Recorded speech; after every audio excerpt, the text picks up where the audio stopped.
جناب چیئرمین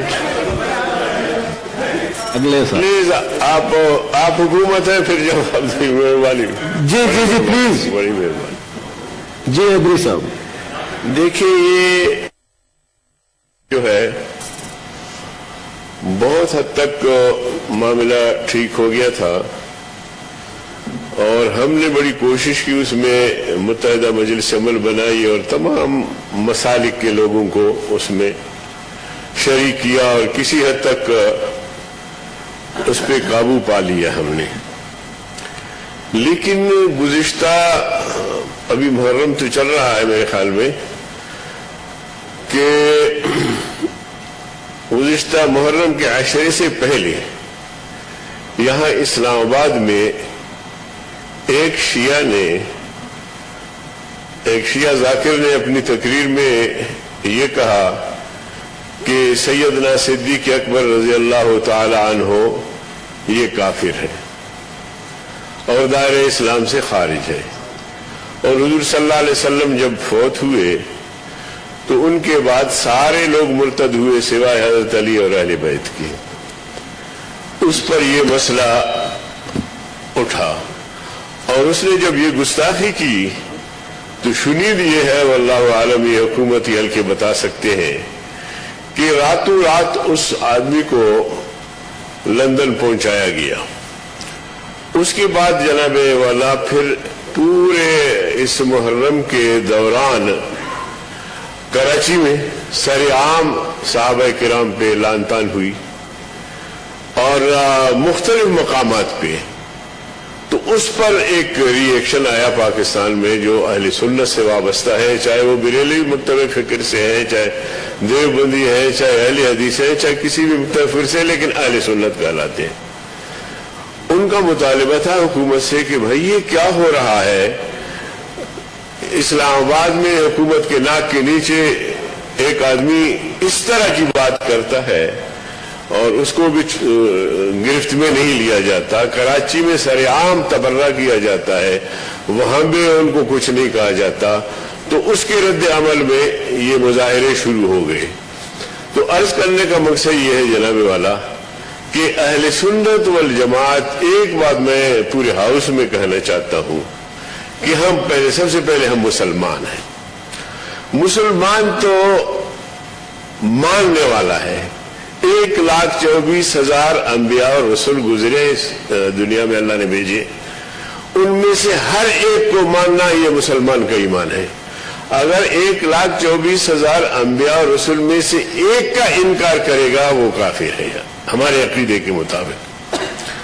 عیسیٰ علیہ السلام، حضرت عیسیٰ علیہ السلام کو مانتے ہیں، باقی انبیاء کو مانے نہ مانے وہ پابند نہیں ہے. موسیٰ علیہ السلام کو یہودی مانتے ہیں لیکن باقی انبیاء کو مانے نہ مانے وہ پابند، اپنے آپ کو پابند نہیں سمجھتے. لیکن ہم تو تمام انبیاء کو ماننے والے ہیں. تو اب انتہا پسندی تو اس طرف سے ہے جو نہیں مانتے، جو ہمارے عقائد اور نظریات کو، قرآن کریم کی توہین کرنا، انبیاء کی توہین کرنا، یہ وہ لوگ کرتے ہیں. ہم تو ماننے والے ہیں، تو لہذا ہماری طرف سے انتہائی پسندی نہیں ہے، یہ ان کی طرف سے آتے ہیں. پھر حضور اقدس صلی اللہ علیہ وسلم اور صحابہ کرام پہ 1,24,000 سے زیادہ صحابہ کرام جو حضور صلی اللہ علیہ وسلم کے دور میں ان سے بیعت ہوئے، ان کو زیارت ہوئی، وہ صحابی بنے. ہم ان سب کو مانتے ہیں، تمام اہل بیت سمیت سیدنا علی المرتضیٰ رضی اللہ تعالی عنہ، اور اسی طرح امام حسن، امام حسین، یا اہل بیت جو ازواج مطہرات، ہم سب کو ماننے والے ہیں. سب میں سے ایک کی شان میں گستاخی کرنا ہم اپنے ایمان کے لیے خطرہ سمجھتے ہیں. تو ہم ہیں ماننے والے. انکار تو ادھر سے آتا ہے کہ ابوبکر صدیق، عمر فاروق، عثمان غنی، عشرہ مبشرہ اور تمام صحابہ کرام پہ، اور اس طرح ایمان سوز باتیں سامنے آتی ہے. جناب چیئرمین، بحیثیت مسلمان شاہد میں اس مسئلے پر بات نہیں کرنا چاہ رہا تھا.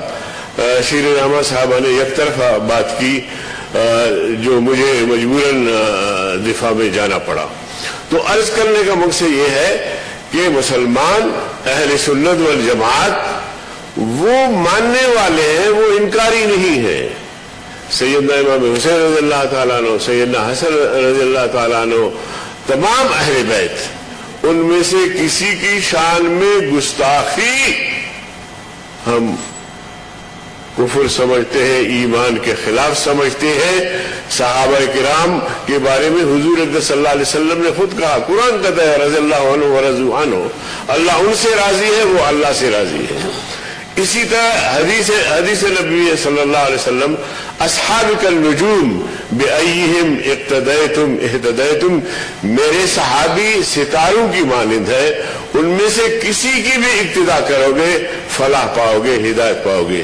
تو صحابہ کرام پیغمبر کریم صلی اللہ علیہ وسلم کے بعد وہ تسلسل ہے جو آج تک چلا آ رہا ہے. لیکن اگر خدا نہ خواستہ ہم صحابہ کرام کو اس سے نکال دے تو پھر بچتا کیا ہے اسلام میں، دین میں بچتا کیا ہے؟ پھر صحابہ کرام رضی اللہ تعالیٰ عنہ حضور صلی اللہ علیہ وسلم کے ساتھی تھے، اور حضور صلی اللہ علیہ وسلم کے زمانے میں جب حضور صلی اللہ علیہ وسلم بیمار ہوئے تو صدیق پر رضی اللہ تعالیٰ عنہ کو مسلح پہ بٹھایا، ان کو آگے کیا. تو اس لیے میں سمجھتا ہوں کہ یہ جو رویہ ہے یہ اس محرم میں تو یہ میرے خیال میں حکومت کی ذمہ داری بھی بنتی ہے. کل شیخ رشید صاحب کہہ رہے تھے کہ جناب والا یہ ہندوستان نے کوشش کی ہے یہاں فرقہ وارانہ فسادات بھڑکانے کے لیے. تو فرقہ وارانہ فسادات بالکل بھی نہیں ہونی چاہیے، اور ہم جیسے لوگ، لیکن یہ ہمارے ایمانیات میں سے ہے. اس لیے میں نے کہا کہ اس ہاؤس کو بتا بھی دوں اور صحیح صورتحال جو ہے وہ آپ کے سامنے رکھوں، اس لیے میں نے یہ گزارشات بڑی مہربانی کی. مولانا صاحب نے بڑی اہم بات کی، یہ مذہبی فرقواریت کی باتیں اگر ہم اس ہاؤس سے نہ کریں، ہم مذہبی امانگی کی بات کریں، ہماری طرف سے پیغام ایسے جانا چاہیے. تو اس کو میرے خیال میں اس چیپٹر کو چھوڑ دیتے ہیں، ہم کوئی اور بات کر لیتے ہیں. مصدق مسعود ملک صاحب جی، وہ پرسوں سے کھڑے ہیں جی، پلیز، ان کا بھی باری ہے، وہ بھی اس ہاؤس کے ممبر ہے. میری گزارش ہے آپ سب سے کہ ان کو بھی سنیں. پھر مسعود ملک صاحب میں نہیں دوں گا، میں بتا دوں آپ کو. جی ڈاکٹر صاحب تشریف رکھیں پلیز. جی تشریف رکھیں جی. اب آپ نے نمبر دے دیا ہے تو اب بکتے ہیں جی. جی تشریف رکھیں. ایک تو اپنے چیئر پہ چلے جائیں، منسٹر کے چیئر پہ. دوسرا جی وہ اچھا ہوا آپ نے ذکر کر دیا چیئرمین صاحب. وہ اس دن میں غلطی سے یہاں پہ کورٹ چھوڑ گیا، آپ نے ڈانٹا، مجھے پتا چلا، میں نے سوچا میں معافی مانگ لوں.